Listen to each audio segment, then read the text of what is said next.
Hello and welcome to the Life by Design podcast, brought to you by Strategic. This podcast is all about helping you live your great life.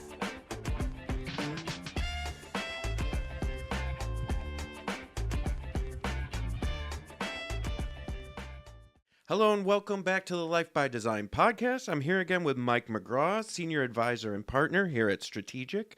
And today we're going to talk about teachers and getting ready to retire. I'm 55, or I've had my 30 years, or depending on what tier you're in, I'm getting ready to retire. Now what? Yeah, we're back. And so, that's a lot. There's complicated decisions to make because there is what's called vesting, which means you are in the system. You have that pension available to you. It might not be the maximum amount that you could get, but it is something. Mm-hmm. So where we see that most often is maybe teachers who had a career change and decided they wanted to enter into the teaching realm and maybe entered into the retirement system a little later in life. Yeah. So the age 55 is still important, but the years of service they might not have, which, as we mentioned last time, is about 30 years to get that full benefit. So that's where we want to have these conversations to make sure they are planning and making the best decisions when it comes to what that monthly pension income is going to look like in retirement. Yeah, and for our listeners, if you've been listening for a while, you've heard me say this before, but I'm going to say this for our new listeners. One of the things that, since I've been here, that has been a wake-up call for me, and I've heard a wake-up call for people we've talked to, are two things, really. One, when we think of retirement, we think about that day, that age, 55 or 62 or 65 or whatever it is. There's like, I gotta get to that day, and then I'll be good. Mm-hmm. And what we don't think about is, I could live till 95. Right? And I need to have money to support me 30, 40 more years. That's right. And then the second thing is taxes. You're still paying taxes on Social Security. You still have, required minimum distributions that you have to take out of these retirement vehicles to make sure that the government's getting their piece and getting taxed. So that's something I really want to talk about today, Mike, with you, especially for teachers, is, I think as someone who's had family, you too, and you were a teacher, it's like, okay, I'm done. I'm going to go live my great life. That's right. And I think we need to think about, okay, what does that actually mean? That's right. That's right on. And you mentioned that age 55, and that is a milestone birthday for teachers. Those certainly who began teaching maybe right out of college or in their early years and have maintained that throughout the years. And age 55 is considered retiring early in the eyes, certainly, of Social Security. And so now what? So there's a lot to unpack when you think about health insurance.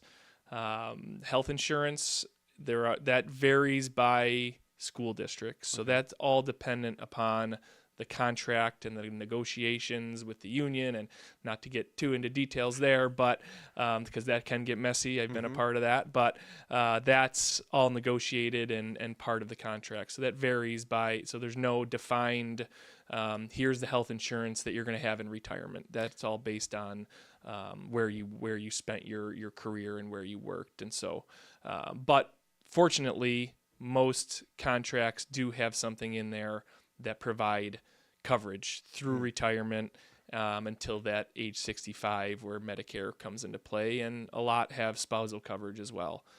So that's the fortunate benefit when we think about the state retirement system or teachers' retirement system versus, say, you and I wanting to retire at 55.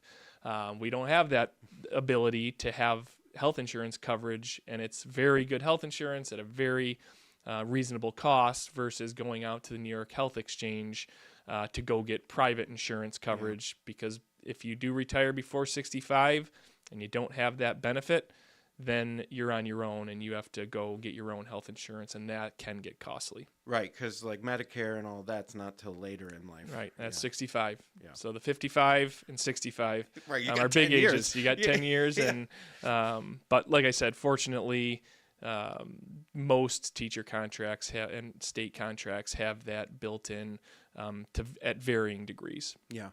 And then also, I think too, for those of you listening that maybe you work at a school, but you're not a teacher, maybe you're an administrator or in a different, you have a different contract Yep. as well that you need to pay attention. You have a different union, most likely. Right. So, don't listen to this and go, well, I work at a school. Make sure you read your Yes. contracts because they're all different. Right.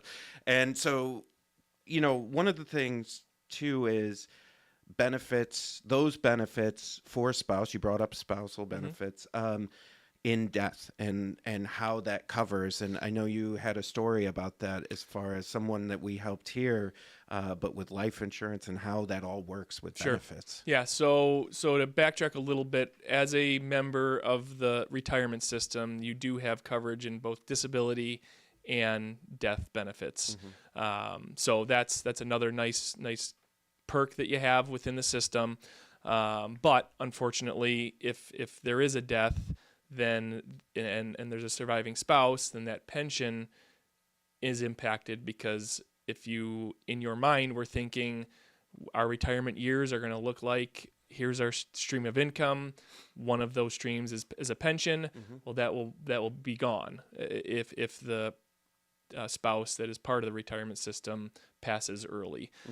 There's a death benefit built in, though, so kind of a life insurance part of the retirement system. But in the case that we had with a client here, the husband retired a few years before the wife, and she was part of the retirement system. And they were concerned that if she were to pass away in the 2 years that she was still working and being a part of the system, then that pension benefit would be gone. And so we worked with them on securing a life insurance policy for those 2 years. It was relatively inexpensive based on what it was securing them for. And thankfully, she survived through it, and now they're living a great life in retirement and having that pension benefit be part of their streams of income. But when it comes to the planning, again, you never know what's going to happen, what life's going to bring. So doing that planning work, partnering with an advisor to make sure that no matter what situation arises, we are covered and we'll be able to live that life that they want to live in retirement. Yeah, and again, it's just as someone whose spouse is in the system, it's one of those, like, I don't want to say myths, but it's just like one of those conversations, like, oh, you got state benefits, that's pretty good, all right, but I think it is smart to really look into what that means, because I'm a victim of this. My own ignorance, I guess, is that, like, I was like, oh yeah, we're set, like, right. And it's just interesting to think about, oh, maybe it's great, right? I don't want to downplay what it is. It's very, very good, but it's maybe not as all-encompassing as you think when you get into that. Right. Yeah. Good point. So yeah, Mike, I think the other thing we want to cover today too is cost of living. Sure. And kind of how that affects retirement and all of this. Right. Yeah. So similar to Social Security, state pensions do offer a cost of living adjustment, or COLA. So every year you do get a little bit of bump in your monthly pension that you see coming in. It's based on probably topics that Doug Walters has talked about with the inflation numbers and the core inflation. And so it is tied to that, depending on there's a minimum amount and a maximum amount. I think it's 1% to 3% that you could see as an increase in your benefit. Again, similar to Social Security. But as we know, life gets more expensive. Your grocery bills go up over the years, and your insurance bills go up over the years. So that is another built-in benefit that some people may not know. They may say, all right, I'm retiring. This is the amount I'm going to get in year one, and that's the amount I'm going to get every month for the rest of my life. That's not the case. There is a cost of living adjustment built into there, and so I think that might be a good transition into those options. Yeah. So now I'm 55, or I have my 30 years in. I what do I choose? Because you get that list of your options, and I think there's between 10 and 12 options that you have. And that can be very overwhelming Yeah. if you're making this decision on your own.